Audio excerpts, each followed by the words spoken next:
حضرت عمار بن یاسر بنو مخزوم کے غلام تھے۔ یہ اپنے والدین کے ساتھ اسلام کی نعمت سے مشرف ہوئے تھے۔ مشرکین مکہ انہیں طرح طرح کی دردناک سزائیں دیا کرتے۔ چلچلاتی دھوپ میں گرم اور پتھریلی زمین پر ان تینوں کو لٹا دیا جاتا اور انہیں گھسیٹ گھسیٹ کر مارا جاتا۔ سیرت اور تاریخ کی کتابوں میں اس سلسلے میں لکھا ہے کہ مشرکین مکہ جن کے پیش ابو جہل ہوتا، ان تینوں کو یعنی عمار، ان کے والد یاسر اور ان کی والدہ سمیہ کو چلچلاتی ہوئی دھوپ میں شدت تپش سے زمین گرم ہو جاتی تب بتہائے مکہ میں نکالتا ہے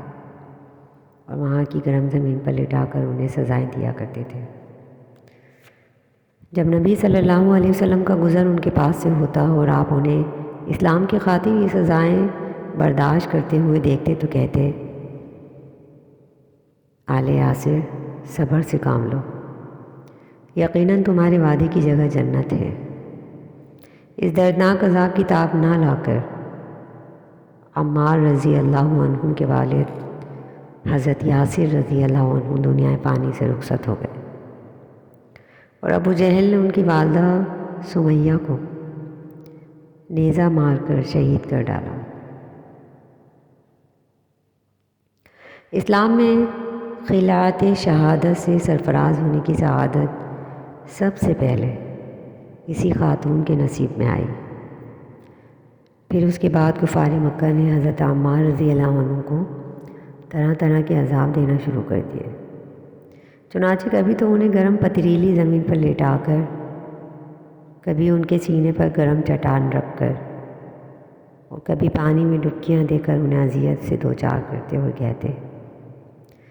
جب تک تو محمد کے لیے نامناسب الفاظ نہیں کہے گا اور ہمارے معبودوں کو اچھے الفاظ سے یاد نہیں کرے گا، ہم تجھے نہیں چھوڑیں گے۔ حافظ ابن کثیر رحمۃ اللہ علیہ نے ابن جریر رحمۃ اللہ علیہ سے نقل کیا کہ مشرکین مکہ حضرت عمار بن یاسر کو جب سخت سے سخت سزائیں دینے لگے تو انہوں نے مشرکوں کے مطالبے پر چند نامناسب باتیں نبی صلی اللہ علیہ وسلم کی شان میں کہہ بھی دی۔ پھر انہوں نے نبی صلی اللہ علیہ وسلم کی خدمت میں حاضر ہو کر اس بات کا شکوہ کیا کہ مشرکین جب مجھے مارتے ہیں اور سخت ترین عذاب میں مبتلا کرتے ہیں تو اس وقت میں ان کے مطالبے پر آپ کی شان اقدس میں چند گستاخانہ کلمات کہہ دیتا ہوں۔ آپ نے دریافت فرمایا، کیف تجد قلبک، اس وقت تم اپنے دل کو کیسا پاتے ہو؟ عمار بن یاسر نے عرض کیا، مطمئناً بالایمان، میرا دل دولت ایمان سے سرشار ہوتا ہے۔ آپ صلی اللہ علیہ وسلم نے ارشاد فرمایا، فَإِنْ عَادُوا فَعُدْ، اگر وہ پھر مجبور کریں تو تمہیں اجازت ہے۔ اس وقت نبی صلی اللہ علیہ وسلم نے اللہ تعالیٰ کی یہ آیات تلاوت فرمائی، جو شخص ایمان لانے کے بعد جان بوجھ کر اللہ سے کفر کرے اس پر تو اللہ کا غضب ہے اور وہ عذاب عظیم کا مستحق ہے، مگر جسے مجبور کیا جائے اور اس کا دل حالت ایمان پر مطمئن ہو تو اس پر کوئی گناہ نہیں۔ بلازری نے محمد بن کعب سے بیان کیا کہ عمار رضی اللہ عنہ کو اتنا سخت عذاب دیا جاتا تھا کہ وہ حواس کھو بیٹھتے اور انہیں معلوم ہی نہیں ہوتا کہ ان کی زبان سے کیا کچھ نکل رہا ہے۔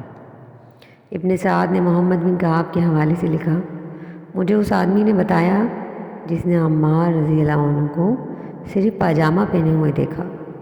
اس آدمی کا بیان ہے کہ میں نے حضرت عمار کو دیکھا کہ ان کی پشت پر زخم کے آثار، اور جب یہ دیکھا تو پوچھا، یہ کیا ہے؟ انہوں نے کہا، مکے کی گرم زمین پر لٹا کر قریش مجھے جو سزائیں دیتے تھے یہ اسی کے آثار ہیں۔ مردانگی، بہادری، خودداری، جمع مردی، حوصلہ مندی اور روشن ضمیری اور کرامت انسانیت کا سر اس وقت شرم سے جھک جاتا ہے جب کوئی سنتا ہے کہ فرعون حاضح الامہ کے لقب سے ملقب ظالم اور جابر بدبخت ابو جہل عمر بن ہشام نے ایک مظلوم اور مسکین غریب و نادار اور لاچار لونڈی کو زیر ناف نیزہ مار کر صرف اس لیے موت کی گھاٹ اتار دیا کہ وہ کہتی تھی ربی اللہ، میرا رب اللہ ہے۔ اگر اس امت کے فرعون نے یہ حرکت پس پردہ بھی کی ہوتی